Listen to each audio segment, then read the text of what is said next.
Sumayyaan badhaasa ajaa'ibaa fudhattee jirti. Sabbar zeenaa isiniin jechuu barbaanna. Maaltu badhaafamtee maal ture jechuun keessan hin oolu isin fayyada. Haga dhumatti dhaggeeffachuu hin dagatinaadha. Hedduuta kan gammadee fi jira jechuudha.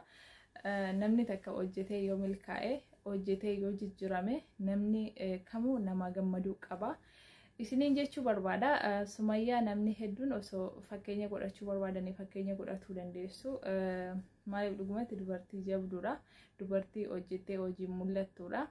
So kanaaf jecha badhaasi kennameefii jira. Isinis miidiyaarra hojjechuu waan salphaa isinitti fakkaachuu hin qabu. Kunoo karaa meeqaan milkaa'ina fida. Karaa meeqaan fayyadamaa taatu jechuudha. Namoonni yuutuubara ta'anii yookiin namoonni miidiyaa kanarratti waa hojjetanii ofii isaanii bira darbaniitu miidiyaa kana ilmoo isaaniifis ni banu jechuudha qofaatti. Maaliif wanta faayidaa xiqqoo irraa argatan miti jechuudha miidiyaan. Saba keenya gaafa ol barte, namaan gaafa ol barte, hojiin keessa si milkeessaa akkasuma immoo namaan wal baruu keessa namoonni si dinqisiifatan, namoonni si jaallatanis kana keessa jaalala siif qaban siif ibsuuf jecha bakka yaani faayidaa guddoo argata jechuun barbaada. So kanaaf dubartoonni keenya Sumayyaa fakkeenya osoo godhannee baay'ee bareedduudha. Warri miidiyaa irraa fagaatanii miidiyaa sodaatanii akkasuma namni yoo miidiyaa dhufee yookiin miidiyaa irra waa hojjete duuriyyummaa yookiin immoo bakka wanta amala hin taane wayii baratu isiniif fakkaachuu danda'a. Kun yaada sammuu keessanii osoo jijjiirtanii bareedaadha isiniin jechuu barbaada. Hayyee sorry amma waa'ee Sumayyaan dubbachuu barbaada dhiifama yoo isin dheeresse dubbiin galaaf baa qabdi maafin kana dura isinii kaase. Sumayyaan irra eejensii wayii hidhattee badhaasa ajaa'ibaa fudhattee jirti. Kun kan kooti jechuun dinqisiifatte jechuudha. Isheen maal ture mana yeroo biyyatti galte jechuudha. Erga biyyatti galte hojii baay'ee bareedaa hojjechaa jirti. Maaliif waan ishee fayyadu hordoftoota ishee kakaasuu akka namni ishee daawwatuuf wantoota kana hojjechaa jirti. Isaan keessaa inni arraaf inni isheen duratti hojjette baay'ee jabaa ture. Mana Finfinnee keessa bittaaf gurgurtaaf qophaa'e takka jechuudha. Finfinnee keessatti mana bittaaf gurgurtaaf namni beeksifachuu barbaadu takka maaliif waan isheen hordoftoota hedduu qabduu fi afeeranii waamanii jechuudha. Akka isheen dhattee mana sana beeksiftuuf waamanii turanii jechuudha yeroo darbe. Sumayyaa yeroo dhattee mana kana beeksiftutti namoonni hedduun jechuudha Sumayyaa bakka ati bitattee bitaannaa ollaa kee ta'uu barbaannaa sababa keettuu bakka sanaa ni bitaannaa kan jedhani hedduu jiru jechuudha. Warri kun warra shamarran biyya Arabaa ta'uu danda'u. Manicha warroonni bitatan warri Kanaadaa, Ameerikaa jiran akkasuma namoonni biyya Arabaa keessa jirani mana kana carraa bitachuu argatanii jiru jechuudha. Sababii isheen itti beeksiftetti diskaawuntii qaba jechuudha. Warroonni bitatan illee baay'ee fayyadamaa ta'uu isheen illee akkasuma wanti kennamuuf jira. Waraqaa kana bichiisanitti hin fakkaatani namoonni yeroo meeshaan isaanii gurgurame yeroo waa beeksisanii sababa keetti wanni sun gurgurame maallaqa waraqaa qofaas si kennu miti, maallaqis namaaf kennama. Namni beeksisa hojjetu baay'ee takka bu'a qabeessa faayidaa guddoollee argata jechuudha. Agasitti gaaf Sumayyaan mana Finfinnee keessatti bittaaf gurgurtaaf qophaa'ee jiru. Namni beeksisee kamuu waan faayidaa argatuuf isheeleen hordoftoota hedduu qabdi. Namtichi abbaa eejensii abbaa mana beeksifachuu barbaade suni hordoftoota Sumayyaallee hedduu dinqisiifatee jira. Sababiin isaa sababa isheetti namoota 15 argatee jira jechuudha. Mana gabaatti baasanii gurguran waan ta'eef carraa akkasii kana argachuun namni namaa beeksisuun karaa sana yoo namni dhufee bitate diskaawuntii godhanii qannasanii jiraafis ni kennu. Abbaan beeksises irraa waan argata sirriitti jechuudha. Maallaqa bareedaa namaa kaffalan jedhanii yeroo beeksisa hojjetan waan ta'eef waa beeksisuunis baay'ee bu'a qabeessa waan ta'eef haala kanaan Sumayyaan amma Ingiliffa walaansoo hin qabnu haala kanaan waraqaa badhaasaa fudhattee jirti.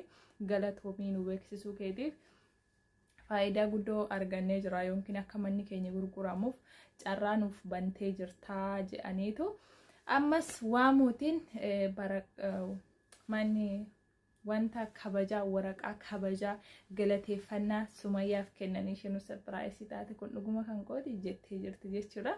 Yaa isinis yoo hojjettanii milkaa'uu dandeessu. Namoonni amma yeroo namni YouTube hojjetu nama hawwitanii osoon akkasitti hojjedhe minaamin jettanii qalbii keessan keessa dhufu hojjechuu ni dandeessu. Sinum ta'u amansiiftanii naan isiniin jechuu barbaada. Namni miidiyaa hojjetu duriyyee sin jedhamu yaani hin duriyoomus jechuudha. Kaayyoo mataa isaatii qaba waan ta'eef innaa haala kanaan namoonni mana sana Sumayyaa biraa bitachuuf kaka'umsa qabdan fedha qabdan ammas taanaan diskaawuntii irra jira jedhanii beeksisanii jiru waan ta'eef ishee biraas bitachuu yoo barbaadanii akkasuma immoo manichumayyuu diskaawuntii ta'ee jira waan ta'eef bitachuu yoo kan barbaadan taate carraa bitachuu qabdu isiniin jechuu barbaada. Innaa isheen waa'ee Saayidoo bichaa walaansoo wal qabaa hin jirtu. Karaa kanaanis hojiirra jirti waan ta'eef baay'ee takka gammadee fi hin jira baga gammadee jabduun talaatii sin jechuu barbaada. Nama gammachiisa dhugaa rabbi. Shamarran yeroo baay'ee kan beeksisa hojjetanii waan kanarraa milkaa'anii in argu jechuudha. Baay'ee isaanii in argu. Namni biyya keenya keessa jiru jechuudha. Miidiyaa irratti baay'ee hin hojjetu. Jumjeetuma wantuma namni gadhiisu qofaa daawwata. Sun immoo faayidaa takka illee fiduu hin danda'u jechuudha. Karaa TikTok ammoo warri followers hedduu qaban jechuudha. Followers isaanii sanaan beeksisa hojjechaa jiru biyya keessatti illee. Followers isaanii irratti beeksisa gaafa hojjetanii wanti sun namni ilaala fayyadamaa ta'a warri waa gurguratu namni sababa isaatti viidiyoo sana ilaalee dhaqee meeshaa sana irraa bitachaa jira jechuudha. Isa beeksisa hojjeteefis waa kaffalama.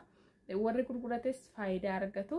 So faayidaan miidiyaa kana waan ta'eef karaa seera qabeessaan karaa isin miidhuu hin dandeenyeen karaa yaani biqa gaariidha jettanii uummata keessan gammachiisa jettanii yaaddan tokkoon yoo kan miidiyaa irratti hojjettan taate haala kanaanii kunoo milkaa'uu dandeessu isiniin jechuu barbaada. Kana booddee maashaallah amma Sumayyaan wantoota hedduu beeksisa hojjechuu dandeessi jechuudha. Karaa YouTube ishee hordoftoota hedduu qabdi waan ta'eef namoonni daawwachuutiin waan kana gaafa dhaqanii bibbitatanii baay'ee tokko fayyadamtu taati jechuu isiniin barbaada. So kanaaf egaa anama waa'ee Sumayyaa qofaa isinitti odeessuun dhufe osoo hin taane namoonni fedhii qabdanii namoonni hojjechuu barbaadanii hojjechuu akka dandeessan isinuu akka fakkeenya namaa ta'uu dandeessan takka isiniif dabarsuu barbaade jechuudha. Na kana isiniif ammoo barbaadeetanii kongiraa jechuu hin dagatina baga gammadde jechuun hin dagatinaadha. Maashaallah nama waa hojjetu fakkeenya namaa ta'a nama jabaatu waa hojjeta. Namoonni sammuun isaanii dadhabaa yookiin immoo hojjechuu hin dandeenye beekanis hin hojjenne nama duuba waa sa'u jechuudha. Namoonni nama duuba waa isaanii hojii namaa tuffatanii qeeqanii namoota ofii hojjechuu hin beekne. Namni gaafa hojjetus gaafa socho'us waattiin jechuun dirqama. Garuu isin warri ganaa waa hojjechuu fedha qabdanii waan namni isiniin jedhu sana ilaaluu hin qabdanii kaayyoo qabdu taanaan na fayyada wanni kun jettanii fedhii qabaattanii nan akkasitti itti milkooftu jechuudha. Akkasii fakkeenya irraa fudhachuu dandeenya.